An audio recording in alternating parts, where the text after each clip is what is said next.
আদিবাসী অধিকার রক্ষায় আন্তর্জাতিক আইন গুরুত্বপূর্ণ হলেও এর ভুল ব্যাখ্যা এবং অপপ্রয়োগ এই সময়ের জন্য সৃষ্টি করছে রাজনৈতিক বিতর্ক এবং কূটনৈতিক চাপ। বাংলাদেশের প্রেক্ষাপটে এই ইস্যুটি এখন নীতি স্বাধীনতা ও সার্বভৌমত্বের প্রশ্নে দাঁড়িয়েছে। সুপ্রিয় দর্শক, আমি রাবি ইসলাম স্নেহা আপনাদের আমন্ত্রণ জানাচ্ছি দেশ টিভির সাপ্তাহিক আয়োজন দেশ সন্ধ্যায়।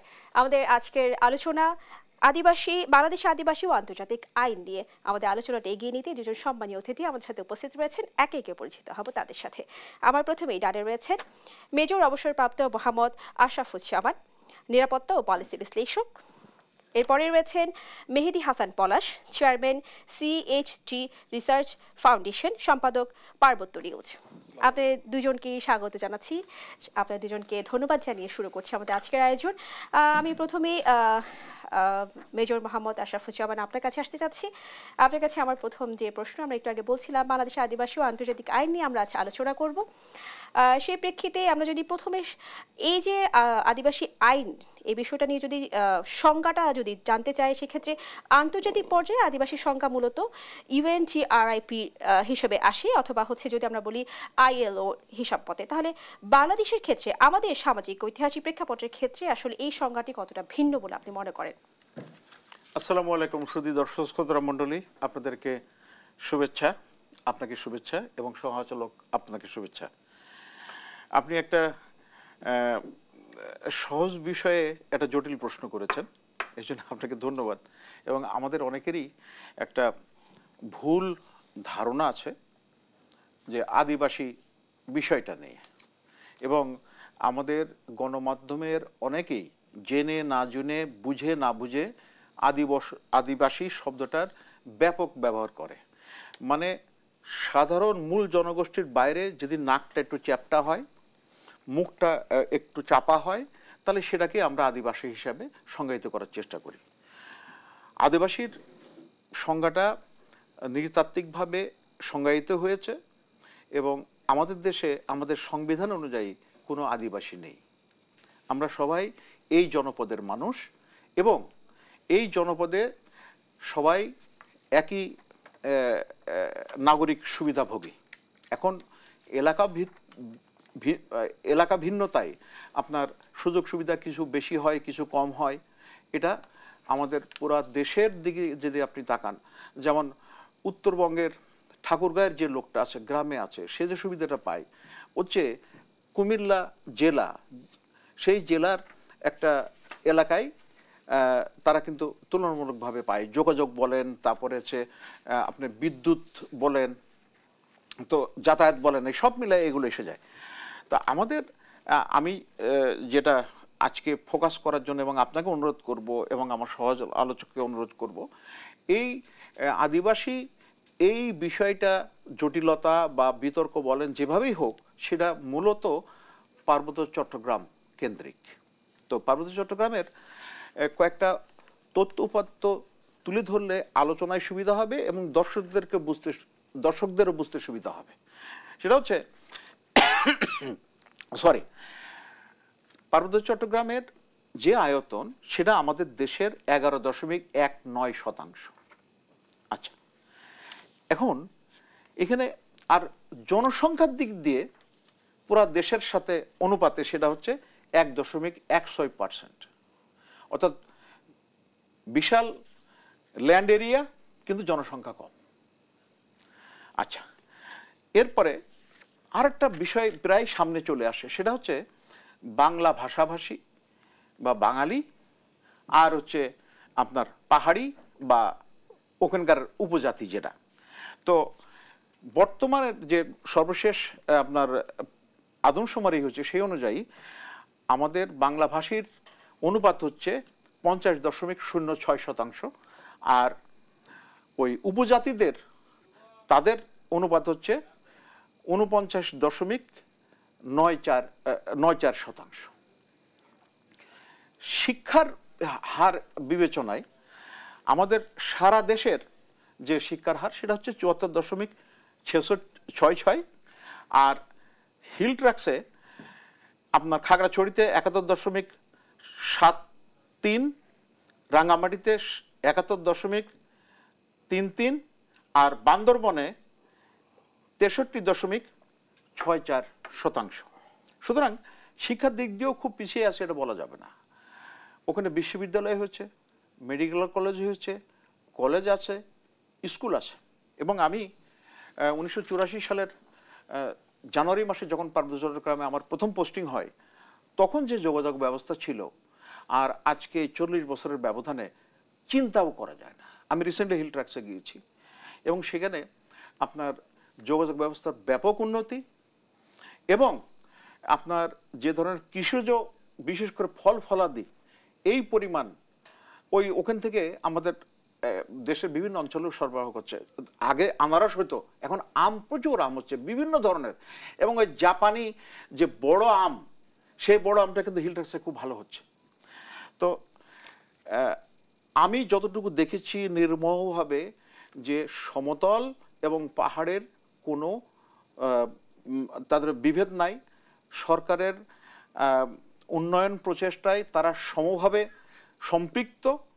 এখন পাহাড়ি জায়গা হওয়ার কারণে সব জায়গায় রাস্তাটা এখানে যেমন যত দ্রুত বানানো যায় ওখানে তত দ্রুত বানানো যায় না।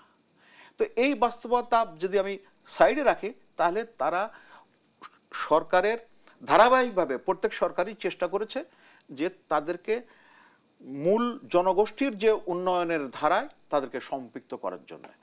বরং কোনো কোনো ক্ষেত্রে এই যে উপজাতীয় কোটার আলোকে তারা বেশি লাভবান হয়েছে। জনসংখ্যা কম, কিন্তু ওই যে কোটা, উপজাতি কোটা পূরণ করতে হবে, তার ফলে তারা চাকরি বাকরিতে অনেক এগিয়ে গেছে। এবং এই চাকরি বাকরির সবচেয়ে বড় সুবিধাভোগী হচ্ছে চাকমা সম্প্রদায়ের লোক। হিল ট্র্যাক্সে 13টা উপজাতি আছে, আর আমাদের সারা দেশে আছে আরও 32টা, মোট 45টা। বিষয়টা হচ্ছে হিল ট্র্যাক্সের যারা উপজাতি আছে তারা এত কথা বলছে, তাদের জন্য এত কথা হচ্ছে, বিদেশ থেকে কথা বলছে, বিদেশ থেকে সাহায্য আসছে, এনজিও কাজ করছে, কিন্তু সারা দেশের মধ্যে এই যে 32টা উপজাতি আছে বা ক্ষুদ্র নৃগোষ্ঠী আছে, তারা কিন্তু তাদের এত কথাও নেই, দাবিও নেই। তারা মূল জনগোষ্ঠীর সাথে মিলেমিশে, মূল স্রোতের সাথে মিলেমিশে তাদের জীবনধারা আগায় নিচ্ছে। আপনাকে ধন্যবাদ মেজর জামান। আমি যেতে চাই মেহেদী হাসান পলাশ আপনার কাছে। আমরা জানি যে আগামীকাল 9 আগস্ট আদিবাসী দিবস হিসেবে পালিত হচ্ছে, যেটি 1995 সাল থেকে শুরু হয়েছিল, প্রথম দিবস হিসেবে পালিত হয়েছিল। এই প্রেক্ষাপটে আমি আবারও যদি ইউএনডিআরআইপি নিয়ে কথা বলি, যে ইউএনডিআরআইপি একটি ডিক্লারেশন যা আইনগতভাবে বাধ্যতামূলক নয়, তবে কিছু সংস্থা একে বাধ্যতামূলক চুক্তির মতো ব্যবহার করছে এবং দাবি করছে। সেক্ষেত্রে বাধ্যতামূলক নয় এমন আন্তর্জাতিক ঘোষণা দিয়ে কি একটি দেশের অভ্যন্তরীণ আইন প্রভাবিত করা উচিত বলে আপনি মনে করেন? যেমন একটু আগে মেজর জামান বলছিলেন যে আদিবাসী বলে কিন্তু আলাদা কোনো কিছু নেই, আমরা সবাই বাঙালি হিসেবে আমরা এটিকে এভাবেই আমরা চাই এবং হচ্ছেও। ধন্যবাদ আপনাকে। আমরা আসলে সবাই বাঙালি না, আমরা সবাই বাংলাদেশি। হ্যাঁ, আমরা বাঙালি, আমি, আপনি, আমরা 3 জন বাঙালি। বাট এই বাংলাদেশে 46টা নৃগোষ্ঠী বসবাস করে। তো তার মধ্যে বাঙালি আমরা যারা, আমরা বৃহৎ নৃগোষ্ঠী, আর এর বাইরে আছে 45টা আছে ক্ষুদ্র নৃগোষ্ঠী। ক্ষুদ্র নৃগোষ্ঠী অর্থ তারা এটা জনসংখ্যার ভিত্তিতে, তারা নিচু বা হীনু এটা না, আমরা ক্ষুদ্র নৃগোষ্ঠী, তারা মানে পপুলেশনের ভিত্তিতে। তো এই 45টা ক্ষুদ্র নৃগোষ্ঠীর মধ্যে আপনার 13টা বসবাস করে পার্বত্য চট্টগ্রামে, বাকি 32টা সমতলে সারা দেশের বিভিন্ন জায়গায় আছে। তার মানে আদিবাসী যে টপিকসটা আজকে আমরা আলোচনা, এটা শুধু পার্বত্য চট্টগ্রাম কেন্দ্রিক আলোচনা না, এটা সারা বাংলাদেশের আলোচনা, তাই না? কারণ 32টাই তো সমতলে। অ্যান্ড এরপরে আমরা যদি বলি যে আদিবাসীর যে আপনি সংজ্ঞা, সেই সংজ্ঞাটা কোথা থেকে এসলো তার একটু পিছনে যদি যাই, আদিবাসীর এই যে এটা ইংরেজি প্রতিশব্দ ইন্ডিজিনাস পিপল, অস্ট্রেলিয়াতে এটাকে বলে অ্যাবরজিন। তো ইন্ডিজিনাস পিপলের যে মানে আবিধানিক অর্থ আছে, নৃতাত্ত্বিক একটা অ্যানথ্রোপোলজিক্যাল একটা মানে সংজ্ঞা আছে। তো সেই সংজ্ঞায় যেটা বলা আছে যে কোনো একটি অঞ্চলে স্মরণাতীত কাল থেকে যারা বসবাস করে এবং যাদের আগমন বিস্তার এটা সম্পর্কে জানা যায় না, এইটা। তো এখন বাংলাদেশে আমরা যদি এই যে মানে দেশের কথা বলা হয়েছে, সেই দেশটা যদি বাংলাদেশ হয়, তাহলে বাংলাদেশে প্রথম, এবং সেখানে যে অ্যানথ্রোপোলজি যে যাকে জনক বলা হয় লুইস হেনরি মর্গান, তার যে বই অ্যান ইন্ট্রোডাকশন অফ অ্যানথ্রোপোলজি, সেখানে তিনি একেবারে সুস্পষ্টভাবে বলেছেন সান অফ সয়েল, একটা টার্মস ব্যবহার করেছেন। তো বাংলাদেশের সান অফ সয়েল কারা? এখানকার যে 4000 বা 4500 বছরের যে জনবসতির ইতিহাস, সেখানে কিন্তু আমরা বাঙালিরা আমাদের বাংলাদেশের প্রাচীন যে জনপদগুলো আমরা দেখি, ওয়ারী, বটেশ্বর, মহেস্থানগড়, পুণ্ড্রনগর, এই সমস্ত জায়গায় যদি চিন্তা করি, সেখানে কিন্তু কোনো এই যে আজকে যে সমস্ত ট্রাইবাল জনগোষ্ঠী বলছি, তারা বসবাস করতো না। বসবাস করতো আমাদের পূর্বপুরুষরা, হয়তো বৌদ্ধ, হয়তো খ্রিস্টান, হয়তো হিন্দু, এভাবে নানা রূপে, কখনো মুসলিম এসছে, নানা পরিবর্তনের মধ্য দিয়ে আমরা এসেছি। কাজে আমরা চাইলে এটা রাষ্ট্র বলতে পারতো যে বাংলাদেশে বাঙালিরাই আদিবাসী, কিন্তু সৌভাগ্য যে বাংলাদেশের মানুষ বা বাঙালিরা এতটাই হাম্বল যে তারা এই জিনিসটাকে কেড়ে নেয়নি। তারা বলেছে এই দেশে কোনো আদিবাসী নাই, বাট যারা আছে তাদেরকে বলা হয়েছে ক্ষুদ্র নৃগোষ্ঠী। এখন এই যে ক্ষুদ্র নৃগোষ্ঠী বলা হচ্ছে, এটা কিন্তু এটা নিয়ে কারো বা আমাদের শান্তি চুক্তি বা বিভিন্ন সময় ধরে তারা দীর্ঘ সময় ধরে তারা উপজাতি হিসেবে নিজেদের পরিচয় দিয়েছে। প্রেসিডেন্ট জিয়াউর রহমান সময় তাদেরকে বলা হয়েছে শিডিউল কাস্ট বা তফসিলি সম্প্রদায়। এ নিয়ে কিন্তু এই দেশে কোথাও আলোচনা বা কারোর ভিতরে কোনো অভিযোগ ছিল না। ইভেন এই জনগোষ্ঠী যারা ভারতে বসবাস করে, যেখান থেকে তারা এখানে এসছে, মিয়ানমারে যারা বসবাস করে, সেখানে কিন্তু তারা শিডিউল ট্রাইব, শিডিউল কাস্ট এরকম নামেই পরিচিত। হ্যাঁ, এবং সেখানে কিন্তু এই আদিবাসীর দাবিটা নেই। তারা কিন্তু সেখানে এই আদিবাসী হিসেবে নিজেদের দাবি করছে না, কিন্তু বাংলাদেশে দাবি করছে। আমি ত্রিপুরা এবং ওয়েস্ট বেঙ্গলের কিছু গবেষকের সাথে কথা বলেছি যে ওনারা আপনাদের এখানে আদিবাসী দাবি করে না, অথচ ওখান থেকে এসে এখানে আমাদের আদিবাসী দাবি করছে। কারণটা কি? কারণ তারা বলছে যে ইন্ডিয়া ইজ স্ট্রং এনাফ। তারা জানে যে ইন্ডিয়ার কাছ থেকে এই দাবিটা আদায় করা যাবে না, বাংলাদেশ একটা দুর্বল দেশ, কাজে আন্তর্জাতিক সহযোগিতার মাধ্যমে এই দাবিটা বাংলাদেশকে আদায় করা যাবে, সেই জন্য চাপিয়ে ধরেছে। এবং তার টুলস হলো এই যে আপনি যে ইউএন ড্রিপের কথা বলছেন, সেই ইউএন ড্রিপ। এখন এই ইউএন ড্রিপটা কিন্তু আবার শুধু আদিবাসীদের জন্য না, এইটা কিন্তু বলা আছে, যেটা আপনি শুরু করেছেন যে ভুল ব্যাখ্যা প্রয়োগের যে কথাটা বলেছেন, সেখানে যদি আমি আসি, এটা tribal and indigenous people convention. এটা প্রথমে হয়েছে 1997 সালে, যেটা 107, এবং পরবর্তীকালে যেটা এসছে আপনার 1989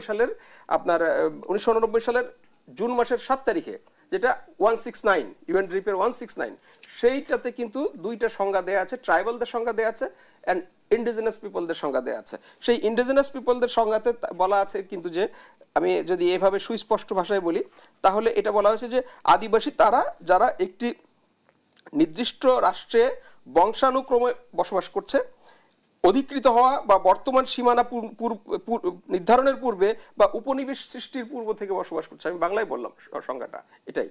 তো এখন উপনিবেশ সৃষ্টি আমাদের এখানে কখন হয়েছে?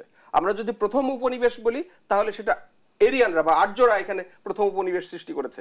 আমাদের এখানে কিন্তু প্রাক আর্য জনবসতির ইতিহাস আছে, অলরেডি আমাদের প্রত্নতাত্ত্বিক গবেষণায় সেটা পাওয়া গেছে। তাহলে সেই যে প্রাক আর্য যারা ছিল, যাদেরকে আমরা বলছি নিষাদ জাতি, যাদেরকে আমরা বলছি আপলাইন জাতি, বা কেউ কেউ মানে অস্ট্রিক বা ভেড্রিড এরকম নানা বলে, বাট নিষাদ এবং আপলাইনটাই সবচেয়ে বেশি, মানে গবেষকদের ঐতিহাসিকদের মতে এটাই সবচেয়ে বেশি গ্রহণযোগ্য। তো সেই জনগোষ্ঠী তো এই চাকমা, মারমা, ত্রিপুরা, পাংখ, লুসাই, সাঁওতাল, গারো, হাজং কেউ না। সেই জনগোষ্ঠী আজকে নানা পরিবর্তনের মধ্যে দিয়ে, রাষ্ট্রীয় কাঠামোগত পরিবর্তনের মধ্যে দিয়ে, মানে রাজনৈতিক পরিবর্তনের মধ্যে দিয়ে, ধর্ম পরিবর্তনের মধ্যে দিয়ে, আজকে আমি বাঙালি মুসলিম, বাঙালি হিন্দু, বাঙালি বৌদ্ধ, বাঙালি খ্রিস্টান, আমরা এই দেশের সান অফ সয়েল। এখন প্রশ্নটা হলো যে এই যে আপনি বললেন যে এটা পরিবর্তন করা যায় কিনা, এই যে সংজ্ঞাটা দেয়া আছে, বাংলাদেশ এই ইউএন ড্রিপে স্বাক্ষর করে নাই। যেহেতু বাংলাদেশ এই স্বাক্ষর করে নাই, এইটা বাংলাদেশের জন্য বাধ্যতামূলক না। এটা বাধ্যতামূলক না, কিন্তু চাপ সৃষ্টি করা হচ্ছে বাংলাদেশকে এটাতে রেটিফাই করার জন্য, এটাতে স্বাক্ষর করার জন্য। কেন চাপ সৃষ্টি করা হচ্ছে? কারণটা হলো ওখানেই যে, এবং যারা চাপ সৃষ্টি করছে তারা নিজেরা এখানে স্বাক্ষর করে নাই, তারা নিজে এবং তাদের দেশে চিহ্নিতভাবে, যেমন ধরুন আমাদের প্রতিবেশী দেশ ভারতে, সেখানে চিহ্নিতভাবে আদিবাসী আছে, এবং ভারত সাংবিধানিকভাবে কয়েকটা জনগোষ্ঠীকে আদিবাসী হিসেবে স্বীকৃতিও দিয়েছে, তারপরেও তারা ইউএন ড্রিপে স্বাক্ষর করে নাই। ঠিক একইভাবে নিউজিল্যান্ড, অস্ট্রেলিয়া এবং অন্যান্য দেশেও আদিবাসী আছে, তারপরেও তারা এইটাতে স্বাক্ষর করে নাই। জনাব পলাশ, আপনার কাছে আপনার প্রসঙ্গটি ধরে যদি প্রশ্ন করে যে ইউএন ড্রিপের কথা আপনি বলছিলেন, এটা আইনগতভাবে বাধ্যতামূলক নয় আপনি বলছেন, এবং স্বাক্ষরকৃত নয়, কিন্তু অনেক সংস্থা একে বাধ্যতামূলক চুক্তির মতো ব্যবহার করছে। এতে বাধ্যতামূলক নয়, একদিক থেকে বাধ্যতামূলক নয় এমন ঘোষণা দিয়ে একটি দেশের আইন বা নীতি প্রভাবিত করা কতটা যৌক্তিক, এই প্রশ্ন উত্তরটি জেনে নিব। নিয়ে নিচ্ছি ছোট্ট বিরতি পর আসছি আপনার কাছে। সুপ্রিয় দর্শক, এই পর্যায়ে নিয়ে নিচ্ছি ছোট্ট একটি বিরতি, কোথায় যাবে না, সঙ্গে থাকুন। সুপ্রিয় দর্শক, আবারও আমন্ত্রণ জানাচ্ছি দেশ টিভির সাপ্তাহিক আয়োজন দেশ সন্ধ্যায়। আমরা আবারও ফিরবো আলোচনা। এই মুহূর্তে আমি যেতে চাচ্ছি জনাব পলাশ, আপনার কাছে একটি প্রশ্ন রেখে গিয়েছিলাম। প্রশ্নটা যদি আমি আরো একবার বলি, সেটা হচ্ছে আপনি বলছিলেন ইউএনট্রিপ বাধ্যতামূলক নয় কিংবা সাইন হয়নি। সেক্ষেত্রে বাধ্যতামূলক নয় এমন ঘোষণা দিয়ে একটি দেশের আইন বা নীতি প্রভাবিত করা কতটা যৌক্তিক? যদি আমরা বলি যে অনেক সংস্থা কিন্তু এটি বাধ্যতামূলক চুক্তির মতো ব্যবহার করছে। না, আমি আপনার সাথে একটু দ্বিমত করি, কারণ অনেক সংস্থা ব্যবহার করছে, মেইনলি ব্যবহার করছে বাংলাদেশের মিডিয়া চুক্তির মতো ব্যবহার করছে না। মিডিয়া অনেক কিছু, বেশিরভাগ ক্ষেত্রে মিডিয়া অসচেতনভাবে ব্যবহার করছে। তারা উপজাতি শব্দের একটা শ্রুতিমধুর প্রতিশব্দ হিসাবে ব্যবহার করছে। তারা আসলে বেশিরভাগ ক্ষেত্রেই জানে না যে এই শব্দের মধ্যে যে ষড়যন্ত্র লুকিয়ে আছে বা বিভিন্ন বিষয় লুকিয়ে আছে, এটা সম্পর্কে তারা সচেতন না। কিছু লোক হয়তো ব্যতিক্রম থাকতে পারে। আর যেটা ব্যবহার করছে, ধরেন এখানে আদিবাসী যে বিষয়টা আসলো কোথা থেকে, ওই যে আমি আপনাকে বললাম যে এটা তো দীর্ঘদিন ধরে আমাদের দেশে এটা চলছিল। ট্রাইবাল চলছিল, শিডিউল কাস্ট ছিল, তফসিলি সম্প্রদায় ছিল, কারো তো এ নিয়ে কোনো আপত্তি ছিল না। আপত্তি হয়েছে 2007 সালে যখন এই ইউএনড্রিপ ঘোষণা হয়েছে, তারপরে এই ব্যাপারে বিপুল পরিমাণ ফান্ড এসছে। এই যে ইভেন পার্বত্য চট্টগ্রামে বিষমুক্ত মশারি, তাও আদিবাসী লিখে দিলে সেটা পাস হয়। আপনি রিসার্চ করবেন, আদিবাসী লিখলে আপনার পিএইচডি থিসিসের জন্য ফান্ড পাবেন। আপনি যাই করবেন, যদি ইন্ডিজিনাস পিপল লেখেন তাহলে আপনি ফান্ড পাবেন। এবারে দেখেন, প্রত্যেক বছর আদিবাসী দিবসে আগস্ট মাসের 1 তারিখ থেকে 15 তারিখ পর্যন্ত ব্যাপক প্রোগ্রাম হয়। এবারে কম, কারণটা কি? ইউএনডিপির ফান্ড নাই, ইউএনডিপির ফান্ড বন্ধ। এই জন্য এবারে খুব সংক্ষিপ্ত আকারে হচ্ছে। এই যে ফান্ডটা এখানে বাংলাদেশে যেটা মূলত হচ্ছে, সেটা হলো ইন্টারন্যাশনাল ফান্ডের কারণে। এখন ইন্টারন্যাশনাল ফান্ড কেন দিচ্ছে সেই আলোচনাটা ভিন্ন, যদি আপনি করার সুযোগ দেন আমি যাব। কিন্তু আপনার যে পয়েন্টের মধ্যে যদি আমি থাকি, তাহলে সেটা হলো যে এই ফান্ডের কারণে এটা হচ্ছে। এখন এই ফান্ড যদি আমরা দেই, এবং আমরা বহুদিন ধরে, আমি পার্সোনালি লিখছি, আর অন্যান্যরাও লিখছেন, যে এই ফান্ড বন্ধ করা হোক। বাংলাদেশ সরকারের একটা, আমাদের মানে প্রধানমন্ত্রী কার্যালয় থেকে এনজিও ব্যুরোকে চিঠি দেওয়া আছে যে আদিবাসী বিষয়ক কোনো কার্যক্রমে ফান্ড রিলিজ করা হবে না, কিন্তু এটা বাস্তবায়ন নাই। জনাব পলাশ, আমরা এই বিষয়টি নিয়ে আপনার কাছে আসবো। আমি এই মুহূর্তে জনাব জামান আপনার কাছে আসতে চাই। আমরা যদি বলি যে বাংলাদেশে আসলে আদিবাসী শব্দের বদলে সরকারি নথিতে ক্ষুদ্র নৃগোষ্ঠী শব্দ ব্যবহার করা হয়, যেটি হচ্ছে আন্তর্জাতিক মহলে অনেকটা বিতর্কের সৃষ্টি করে। সেক্ষেত্রে আসলে হচ্ছে যে এই পরিভাষাগত পার্থক্য আমাদের সার্বভৌম অবস্থা এবং কূটনৈতিক সম্পর্ক কতটা প্রভাবিত করছে বলে আপনি মনে করেন? প্রথমত হচ্ছে যে ওই লোকের আপনি আদিবাসী ডাকেন আর শূদ্র নৃগোষ্ঠী ডাকেন, তার কোনো পরিবর্তন হচ্ছে না। আমাদের পরিস্থিতিটা একটু জটিল করার জন্য এটা একটা ভালো উপাদান হিসেবে কাজ করছে, এবং মানে তাদেরকে মূল জনগোষ্ঠীর থেকে বিচ্ছিন্ন করার জন্য একটা প্রয়াস হিসাবে, মানে একটা প্রচেষ্টা হিসাবে আমি দেখি। তারা নিজেরাও তো নিজেদেরকে আলাদা করে দেখেন এবং বিভিন্ন দাবির সম্মুখীন হয়, দাবি দেওয়ার ব্যাপার তাদের আছে আমাদের দেশের। যে আমরা যদি আদিবাসী বা নৃগোষ্ঠীর কথা চিন্তা করি, আচ্ছা, আমি দাবি করতে দেখেন, আমাদের জেলে সম্প্রদায় তো জাল যার জলাতার, এরকম বিভিন্ন দাবি আসে না। আর আমি একটা কথা বলতে ভুলে গেছি, এই সরকারের আজকে 1 বছর পূর্তি, সুতরাং সরকারকে অভিনন্দন। তো এই সরকার আসার পরে দাবির যে মানে বহর, সেটা বোধহয় 150টার উপরে এই সরকারকে মোকাবেলা করেছে, এবং এটা রেকর্ড। ইতিপূর্বে কোনো সরকার এই ধরনের দাবির সম্মুখীন হয়নি। তো দাবি করতে পারে, কিন্তু যৌক্তিক কিনা সেটা গুরুত্বপূর্ণ। আরেকটা জিনিস হচ্ছে, সেই দাবির আড়ালে যারা তাদেরকে ধাবিত করছে, উৎসাহিত করছে, তাদের লক্ষ্যটা কি? আমি এই পার্বত্য চট্টগ্রামের কথাটাই আমার মূল্যে আলোচনা হয়ে যাচ্ছে, তো ফোকাস এখানে। আপনি দেখেন যে 75-এর অগাস্টের পরে এই হিল ট্র্যাক্সের সিচুয়েশনটা জট পাকাতে শুরু করলো, এবং আমার নিজের পার্বত্য চট্টগ্রামের 4.5 বছরের চাকরির অভিজ্ঞতা থেকে বলতে পারি, একবার দক্ষিণ থেকে উত্তর প্রান্তে কাজ করেছি।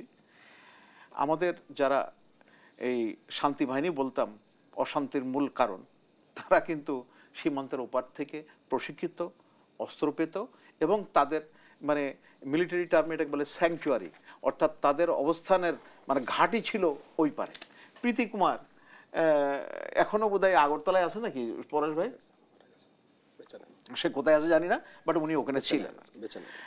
তো এখন ঘটনা হচ্ছে কি, যে এই যে আপনার এই নামকরণের বিষয়ে এটা বিভিন্ন দাবির একটা প্রকরণ উপস্থাপন করা, আর আরেকটা হচ্ছে সরকারকে একটু বিব্রত করা। এবং আপনাকে এইটুকু আমি মোটামুটি যতটুকু বুঝেছি, আমাদের দেশের একটা সৌভাগ্য বলেন আর দুর্ভাগ্য বলেন, যখনই সরকার আসে তখন অনেক কিছু পরিবর্তন হয়ে যায়, কিন্তু মোটামুটি পার্বত্য চট্টগ্রামের ব্যাপারে সরকারের মানে যে কার্যক্রম বা তাদের যে পরিকল্পনা, সেটা মোটামুটি একটা ধারাবাহিকতা রক্ষা হয়েছে। সুতরাং আমাদের অনেক অসঙ্গতির মধ্যেও এই সঙ্গতিটা আমরা পেয়েছি, সুতরাং সেই দিক দিয়ে ভালো।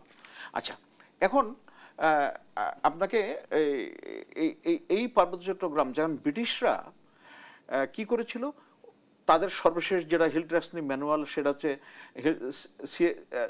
হিলট্রাক্স ম্যানুয়াল 1900।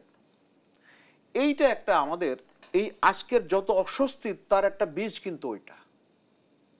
এখন সরকারগুলো যখন পাকিস্তান আমলে ওই পাকিস্তানে উপজাতিদের জন্য ব্রিটিশরা যে জাতীয় ম্যানুয়াল করেছিল সেগুলো কিন্তু তারা বাতিল করেছে, কিন্তু আমাদের এখানে কিন্তু ওই পাকিস্তান আমলে এটা করা হয়নি। সো এই অস্বস্তিটা রয়ে গেছে। আচ্ছা, আরেকটা জিনিস আমি বলি, দেখেন কোনো একটা মানুষকে একটা পর্যায়ে নিয়ে যাওয়ার পরে সেখান থেকে কিন্তু ফেরত আনা মুশকিল হয়ে যায়, বিশেষ করে অধিকার সংক্রান্ত বিষয় হয়। তো এই যে আপনার আদিবাসী, তারপর হচ্ছে হিলট্রাক্স ম্যানুয়াল, এই সবগুলো মিলায় ওই অঞ্চলের মানুষদেরকে তারা মনে হচ্ছে তারা বাংলাদেশি না, তারা এই অন্য গ্রহ থেকে বাংলাদেশে অতিথি হিসেবে আসছে। কিন্তু ওই মানুষগুলো যখন পুরো দেশের সাথে নিজেদেরকে সম্পৃক্ত মনে না করবে তখন তাদের মানসিক শান্তি নাই, তাদের আশেপাশে যারা আছে বা ওখানে যারা প্রশাসনে যায় তাদেরও স্বস্তি আসে না।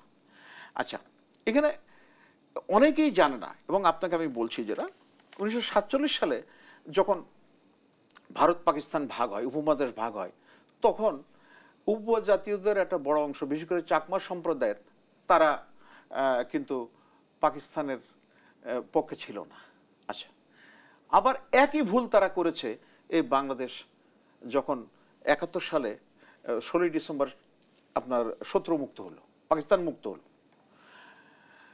সর্বশেষ পাকিস্তানি পতাকা নামানো হয়েছে 1971 সালে 17ই ডিসেম্বর, এবং এটা পার্বত্য চট্টগ্রাম থেকে। তাহলে আপনি এই তথ্যটা যদি সামনে আনেন, তাহলে দেখেন যে ওই জনগোষ্ঠীর একটা বড় অংশ কেমন যেন মেইন স্ট্রিমের সাথে, প্রধান জনগোষ্ঠীর সাথে, আকাঙ্ক্ষার সাথে তারা নিজেরাই নিজেদেরকে ইয়ে করছে। এখন আপনারা দোষ দিচ্ছে, আপনারা আমাদেরকে সাথে নিচ্ছে না। বাবা, তুমি তো আসো নাই, তোমার তো মনোভাব ছিল এরকম। এখন এই যে একটা পরিস্থিতির পিছনে আবার একটু হাওয়া বাতাস দেয়, এখানে মানে সারা পৃথিবীর একটা বিষয় এখানে নিয়ে আসছি, স্ট্র্যাটেজিক বিষয়টা, যে পশ্চিমা শক্তিগুলো আজ পর্যন্ত যারা সবচেয়ে বেশি শক্তিশালী, তারা উপনিবেশিক শক্তি ছিল, সব জায়গায় একটা খ্রিস্টান রাষ্ট্র হলে তারা খুব বেশি স্বাচ্ছন্দ্য বোধ করে তাদের নীতিগুলো বাস্তবায়নের ক্ষেত্রে এবং অন্যদের উপরে প্রয়োগের ক্ষেত্রে। যেমন ইসরায়েল তারা তৈরি করছে, তার মাধ্যমে আরব দেশগুলোকে নিয়ন্ত্রণ করছে।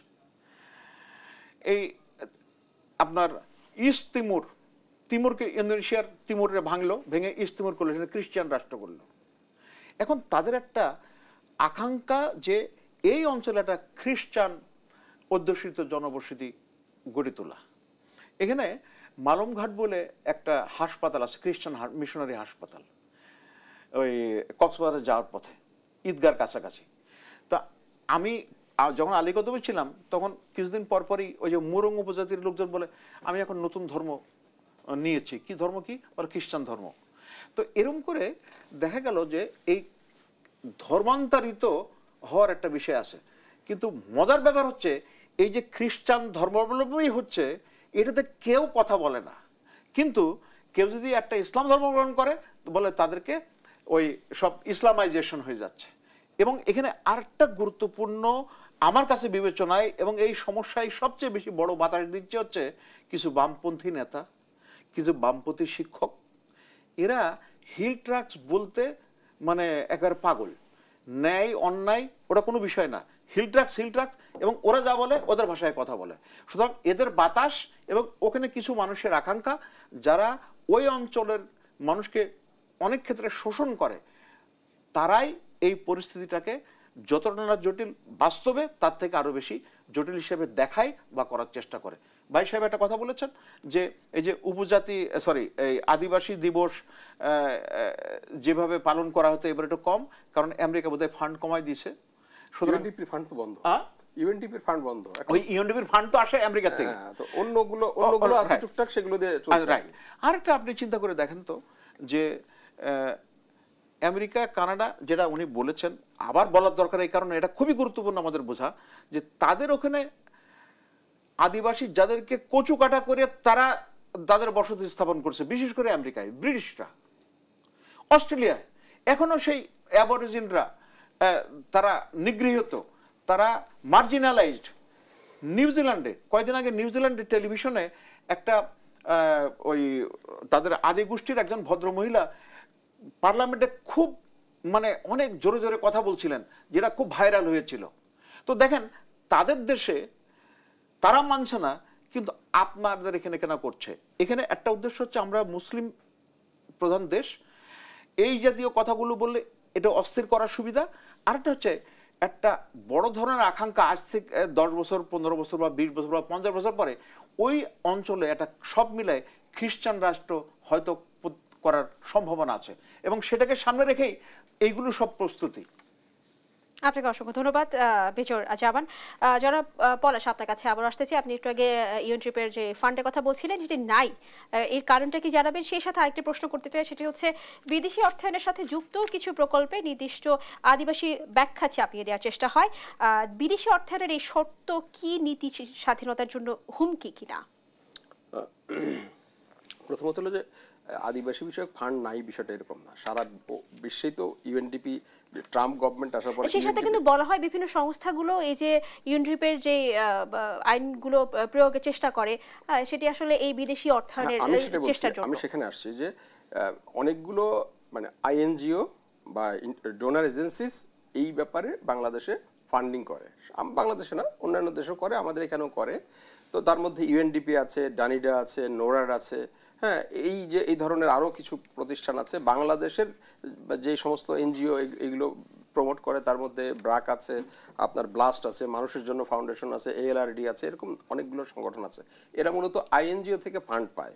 তো এই ফান্ডের একটা বড় অংশ ইউএনডিপি থেকে আসে। ট্রাম্প যখন এসে এই ফান্ডটা মানে বন্ধ বা একেবারে সংকুচিত করে ফেলেছে বিভিন্ন কোনো জায়গায়, তো যার ফলে এই কাজটা তো ফান্ডের জন্য, বিশাল অনুষ্ঠান তো ফান্ড থেকে, তো সেই ফান্ডটাও সংকুচিত হয়ে গেছে।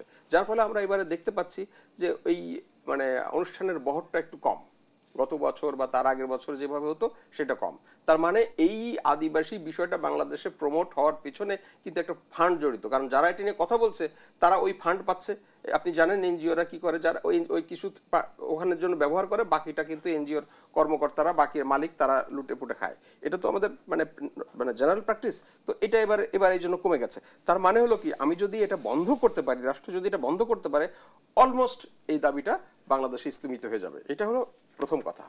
আর দ্বিতীয় কথাটা হলো কি, যে আমরা কেন এটা করছি না, সেটার ব্যাপার হলো কি, যেখানে আমাদের দেশে আমরা ন্যাচারালি একটা পরিবারের মধ্যে বড় ভাই ছোট ভাইকে সহানুভূতির দৃষ্টিতে দেখে।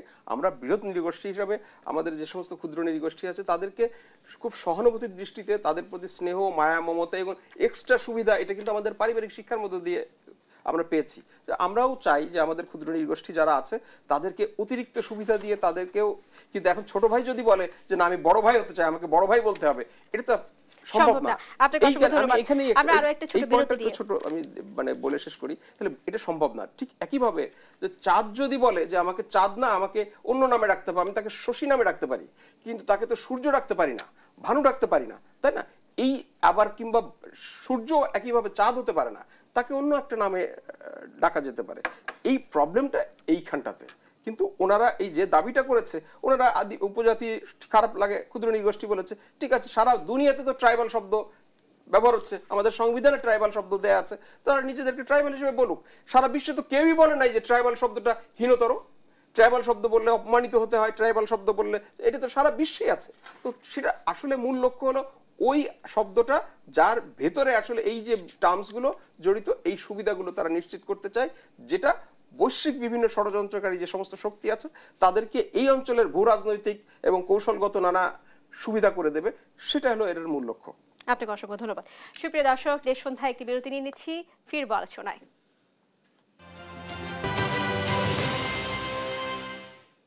সুপ্রিয় দর্শক, আবার আমন্ত্রণ জানাচ্ছি দেশ টিভির সাপ্তাহিক আয়োজন দেশ সন্ধ্যায়। আমরা আবার আমাদের আলোচনায় ফিরবো। এই মুহূর্তে আমি যেতে যাচ্ছি মেহেদী হাসান পলাশ, আপনার কাছে আবারও আসবো। আমরা যে বিষয়টি নিয়ে আসলে কথা বলতে চাই এই মুহূর্তে, আমার প্রশ্ন হচ্ছে, আমরা যে স্বীকৃতির বিষয়টি নিয়ে এত মানে আগাচ্ছি না, এগোতে পারছি না, এই স্বীকৃতি দিলে আসলে সমস্যাটা কোথায়, আমরা কেন আপত্তি করছি? আচ্ছা, আপনার প্রশ্নের মানে সবচেয়ে বড় উত্তরটা আমি আগে শেষ করেছি দিয়ে, যে চাঁদকে তো সূর্য নামে ডাকা যায় না। ছোট ভাইকে কখনো বড় ভাই হতে পারে না। কি তাদেরকে ছোট করা হচ্ছে? না, কেন হবে? আপনি ছোট ভাই, যে তাকে কি মানে ছোট ভাই মানে কি তাকে হীন করা হয়? বাপের সম্পত্তির থেকে ছোট ভাই বড় ভাইয়ের থেকে কম সম্পত্তি পায়? বরং ছোট ভাইকে পরিবারের সবাই আলাদা স্নেহে দেখে। এটাকে হীন ভাই না।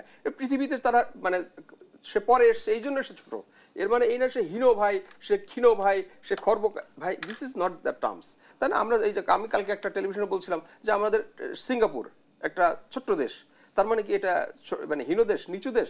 এশিয়ার সবচাইতে উন্নত দেশের মধ্যে সে পড়ে। আপনি কাতার যোগ করতে পারেন। তো এখন আমরা আপনার যেটা আপনি মূল বিষয়টা বলেছেন, যে তারপরেও দিলে সমস্যা কোথায়?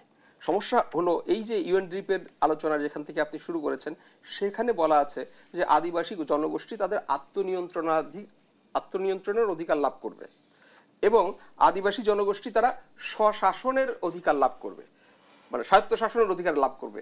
এখন কিছু কিছু রাষ্ট্র আছে, যেমন ভারতে আপনার এক একটা ট্রাইব এক একটা জায়গায় বসবাস করে, সেখানে হয়তো ওই যে ট্রাইবাল হিল ডিস্ট্রিক্ট কাউন্সিল এটা করা সম্ভব। আমাদের পার্বত্য চট্টগ্রামে একটা বাঙালি একটা পাহাড়ি পাশাপাশি বসবাস করে। আবার আপনি যদি এই যে বললাম যে 32টা ট্রাইবাল জনগোষ্ঠীর সমতলে বসবাস করে, একজন সাঁওতাল একজন গারো, এরা কিন্তু আলাদা এক পাড়া পাশাপাশি পাড়ায় বসবাস করে এবং তাদের জমি পাশাপাশি আইলে তাদের অবস্থা। তো তাহলে আপনি যদি এই প্রত্যেকটা জায়গায় এই স্বশাসনের কথা বলেন, তাহলে এই বাংলাদেশের ভিতরে আপনার 45টা স্বশাসিত অঞ্চল তৈরি করতে হয়। এটা কি আমাদের যে মানে মানে ডেমোগ্রাফিক বাস্তবতা, এটাতে কি সম্ভব? এটা আমাদের পক্ষে কোনোভাবেই সম্ভব না। তারপরে বলছে তাদের রাজনৈতিক মর্যাদা লাভের অধিকার দিতে হবে। তারপরে তারা বলছে যে স্বতন্ত্র রাজনৈতিক এবং আইনগত অধিকারের বিষয়টা তাদেরকে নিশ্চিত করতে হবে। এবং আরো বলা আছে যে তাদের আপনি এটা কি বলে যে আন্তর্জাতিক যে মানে আদিবাসী জনগোষ্ঠী যদি আন্তর্জাতিক সীমানা দ্বারা বিভক্ত হয়, তাহলে তারা যদি এক সাথে একটা ইউনিটি রাজনৈতিক পরিচয়, অখণ্ড রাজনৈতিক পরিচয় করতে চায়, তাহলে সেটা তাদের সুযোগ দিতে হবে। তার মানে আমাদের এখানকার যে ট্রাইবাল জনগোষ্ঠী আছে, এরা কিন্তু ভারতে আছে এবং মিয়ানমার আছে, তারা যদি একই রাজনৈতিক কাঠামো তৈরি করে, তাহলে এই অঞ্চলে একটা বিশৃঙ্খলার পরিস্থিতি তৈরি হয়। এবং আরো একটা ব্যাপার খেয়াল করেন, যে ওখানে বলা আছে যে তাদের জাতীয়তা লাভের অধিকার আছে। আমরা জাতীয়তা কি? আমাদের জাতীয়তা আমরা বাংলাদেশী। এখন চাকমা যদি আলাদা জাতীয়তা হয়, এই 45টা জনগোষ্ঠী যদি আলাদা আলাদা জাতীয়তা তৈরি হয়, একটা রাষ্ট্রে কি 2টা জাতীয়তা থাকতে পারে? এটা থাকতে পারে না, এটা অসম্ভব না। এটা এক ধরনের বিচ্ছিন্নতা মানে বোধের সৃষ্টি করে। তো এই সমস্ত কারণে আমাদের যে আমরা যে মানে তাদেরকে আমরা দিতে এটা, এবং সারা পৃথিবী আমরা না, সারা পৃথিবীই কিন্তু এই কারণেই দিতে পারছে না। এবং এই যে মানে লাস্ট 2 বছর আগে অস্ট্রেলিয়াতে যখন সাংবিধানিকভাবে তাদেরকে আদিবাসী স্বীকৃতি দেওয়ার জন্য যে বিলটা পাস হয়েছিল, সেখানে কিন্তু অস্ট্রেলিয়া যেটাকে যাদের সংবিধানে আদিবাসী হিসেবে স্বীকৃতি দেওয়া আছে, বাট তারা সেইটাকে তারা বাতিল করে দিয়েছে।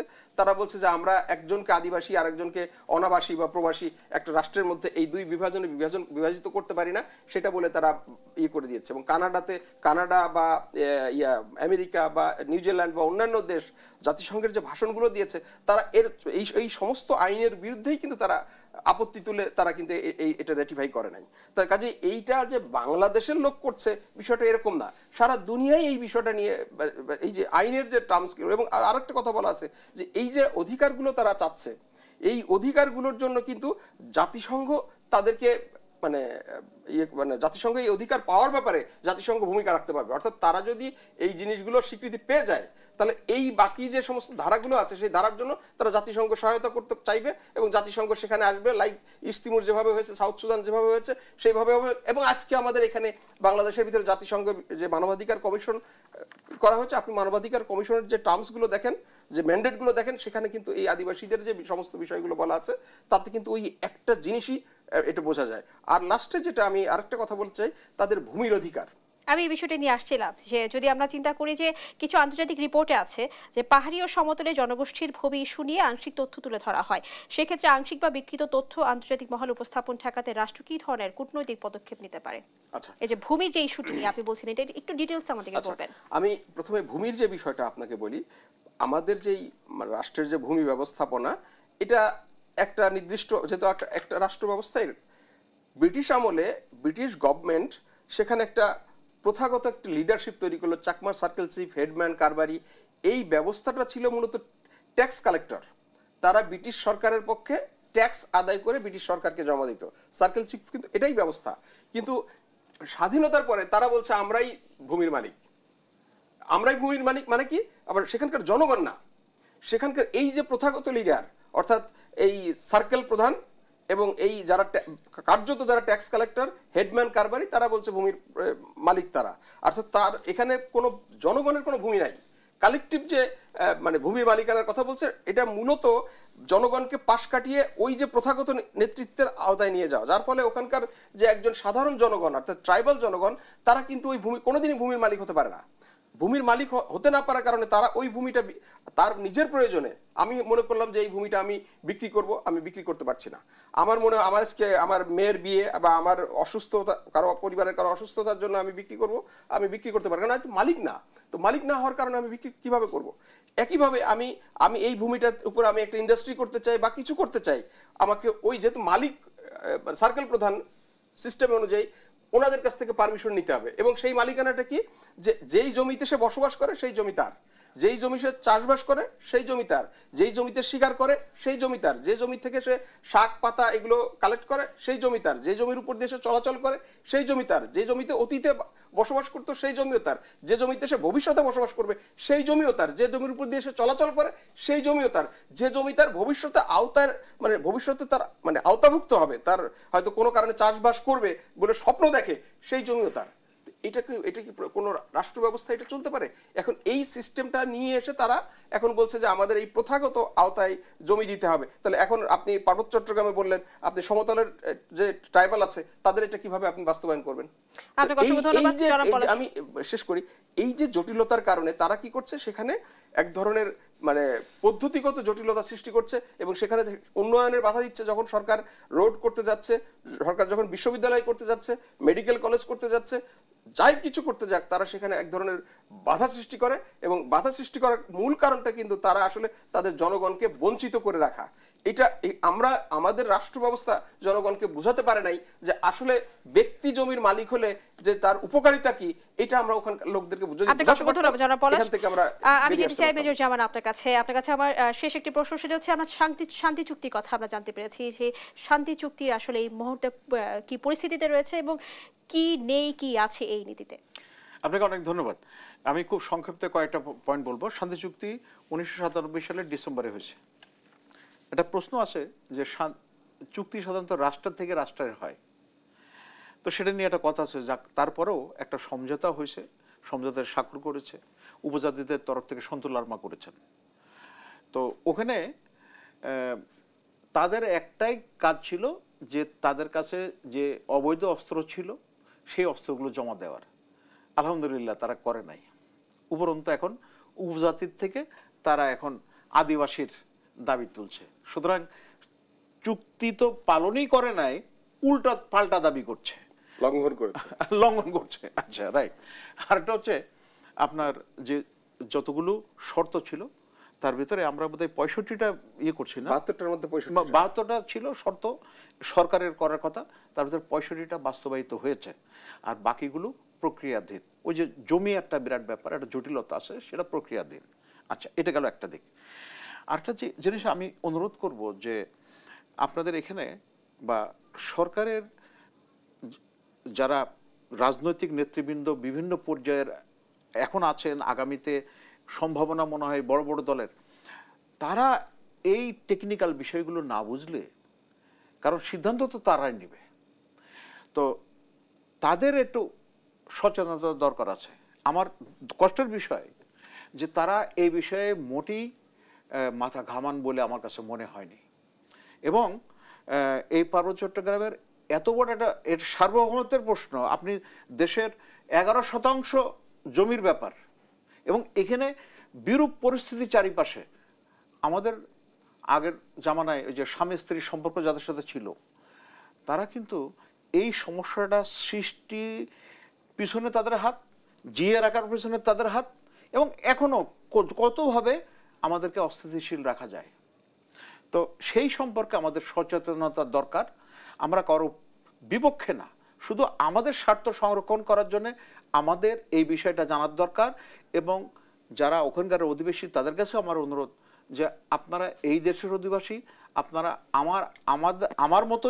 আমাদের মতোই মানুষ, সুতরাং আপনাদের সমস্ত কিছুই আমরা আলোচনার মাধ্যমে শেষ করতে পারি। এই মেসেজটি কিন্তু আমরা তাদের পর্যন্ত পৌঁছাতে পারছি না, বা তাদেরকে বোঝাতে সক্ষম হচ্ছি না কেন? আমরা চেষ্টা করছি। ঘটনা হচ্ছে কি, ওই যে বিভিন্ন স্বার্থান্বেষী মহল আছে, ওরা ওদেরকে, পলাশ ভাই খুব বলছেন যে এত বড় অনুষ্ঠানের জন্য এত বড় বাজেট হয়। গতদিনের অনুষ্ঠানে উনি বললেন যে 7,000 কোটি টাকার না 700 কোটি টাকার বাজেট, বিভিন্ন বাজেট। সেই বাজেট প্রকৃত পক্ষে অন গ্রাউন্ডে কতটুকু বাস্তবায়ন হচ্ছে তার কোনো খবর নাই। একটা বিরাট অংশ বিভিন্ন জায়গায় একটু বকশিস হিসাবে বা বকরা হিসাবে চলে যায়, এবং সেটা